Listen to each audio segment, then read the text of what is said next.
Hey guys, it's Brett. I'm back again with part 6 of my mental map series about sort of programming your brain to make sense of the guitar neck. So without further ado, here are the 6-note groupings that we're going to be talking about today. Again, we're in the key of G. We're going to start here at the 8th fret on the 2nd string. This is a G note. Here we go. G Ionian. We're going to be 2 shape 1s.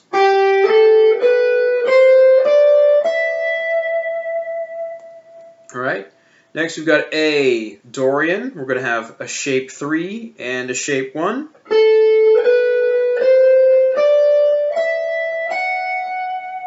Alright, we have B Phrygian. We're going to have a shape 2 and a shape 3.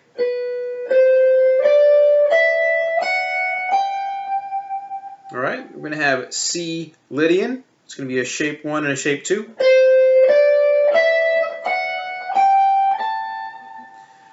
D Mixolydian is 2 shape 1s. E Aeolian is going to be 2 shape 3s.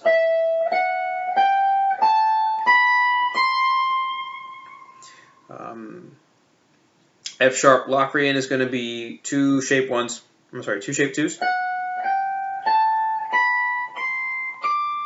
We're getting really high up on the guitar neck. If you look at the notes for today's lesson, once you get up around like the 12th fret with the first finger, I started plotting these shapes out an octave below as well. So that was F sharp Locrian. You see, on my Strat, I got to kind of take my thumb off to play these comfortably. Let's go with the big neck joint. So if we were to bring those last two down an octave, we would be down here. So here would be, E Aeolian, F sharp Locrian, and then back again to G Ionian. If you had like 100 frets, I guess you could keep going. I've seen guitars that have 28, 30 something frets up there. That's crazy. We're not doing that. All right, so now that we've sort of gone through what we're going to be talking about, I just want to go into a little more detail as to why you would bother with these, how they relate to what else we've talked about, and whatnot. So these 2-string shapes are close cousins to the 3-note per string shapes we learned last time in part 4. If you remember, let's say we had, for instance, D Mixolydian.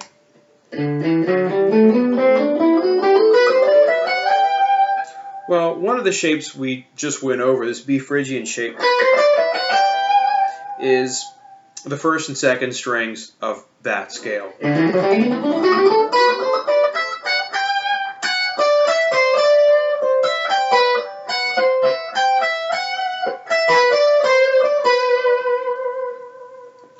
And for each one of those 3-note per string shapes we looked at, really kind of what we're doing now is just looking at the 1st and 2nd strings. And instead of just creeping all the way up the neck, let's look at it going down as well, just for kicks while we're here. All right, so we've got G Ionian, starting at the 8th fret, going back down, F sharp Locrian,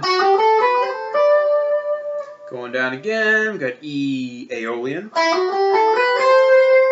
We've got D Mixolydian. We have C Lydian. We have B Phrygian.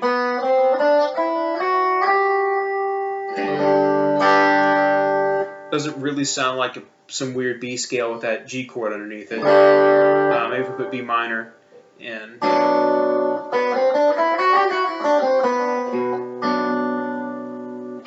It starts to sound more like a B minor scale. So another kind of cool thing about these shapes is we can stack them up the neck in cool ways to let us play long note runs and arpeggios and licks and stuff like that. These are kind of the backbone of my fast playing, in combination with the 3-note per string shapes. But what I do is I use these 6-note groupings as connectors between those 3-note per string shapes. So for instance, if I start off in G with that Ionian shape, then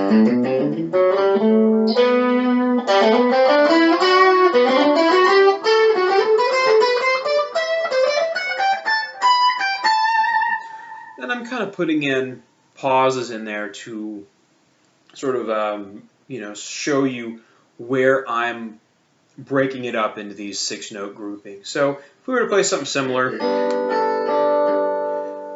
without those pauses, it might sound something like this.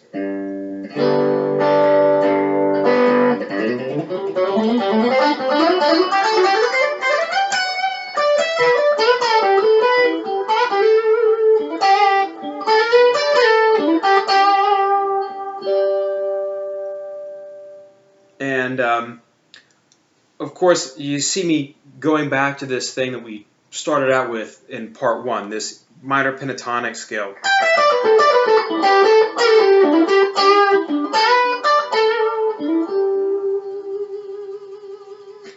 That's still kind of a home for me, even, you know, having studied all this stuff. So I still use that.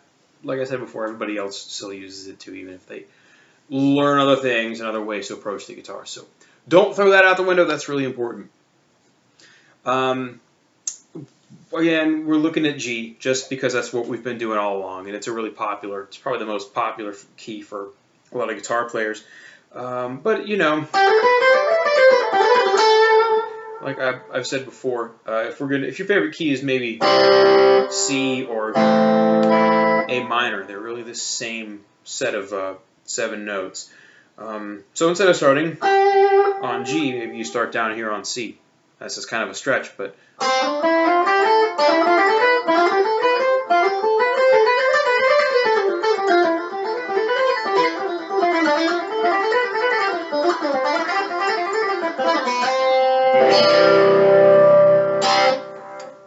and this is just a kind of a pattern that I was repeating in each one of those different 6-note grouping shapes. All right, so let's see. I mentioned going up the neck and maybe having to jump back down an octave. Again, in the notes you'll see I've included a slide that just has all the notes going all the way up the neck on those 2 strings, and that's really what we're doing. We're just sampling little 6-note groupings of that all the way up the guitar neck.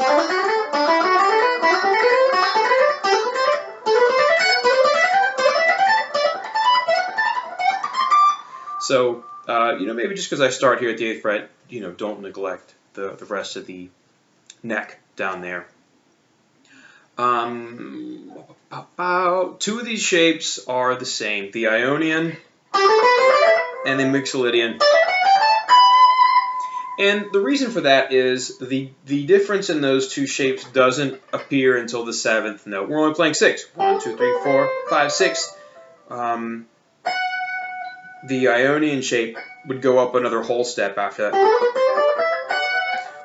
where the Mixolydian shape only goes up a half step. And this is the reason why you know, a Mixolydian scale sounds like it kind of has a 7th chord sort of vibe, dominant 7th, and an Ionian or a major scale has a major 7 sort of vibe. Ionian, Mixolydian. And I'm using those modal scale names for these things. Ionian, Dorian, you know, whatever. Don't get too worried about those. We're just using them right now to just name these shapes and differentiate them. The order is correct, and there is some relation between the scales and the modes too, so we'll get into that at some other point. So something else with these 6-note groupings is, you know, we can play them on all the strings, and the next part we're going to get into that, and we're going to look at some cool ways to do that. But if I look at the G Ionian shape from last time,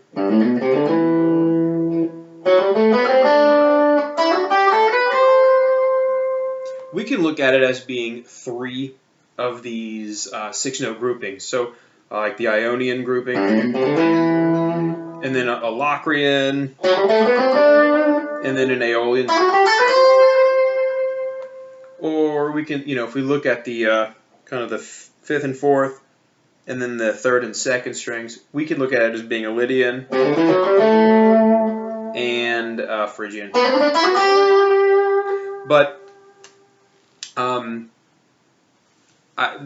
that's just another way to kind of visualize them. The notes for this lesson kind of explain this in a little more clearly than I can just running my mouth here. So once you get these 6-note groupings down,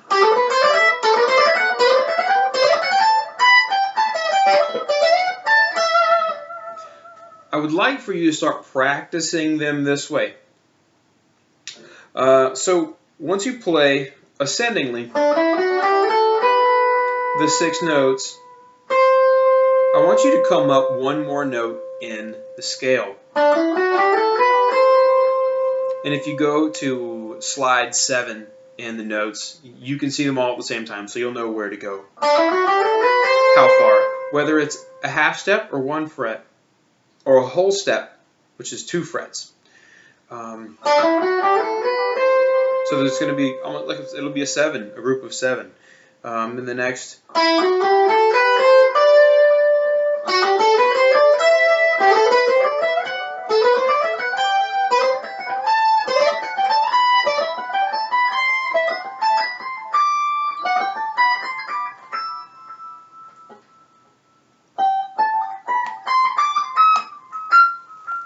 Out of frets, out of guitar. And then also on the way back down, we want to do the same thing. Only this time we're going to be changing with on the 2nd string.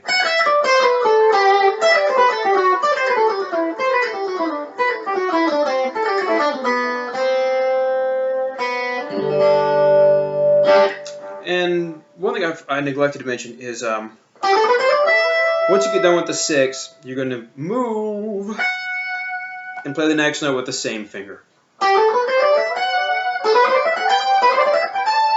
So it's going to sound like you've got an extra finger that's out there just ready to pick up the note. And the same thing when you're descending. You're going to end the 6-note grouping on your 1st finger, and you're going to change with the 1st finger.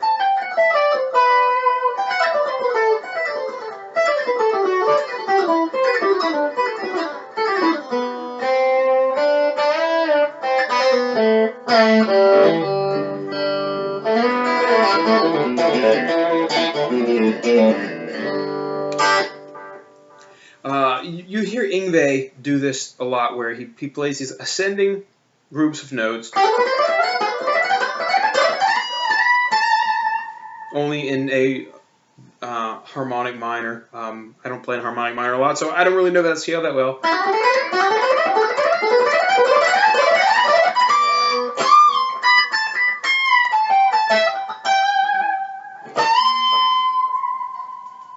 So I'm just playing in a good old natural scale.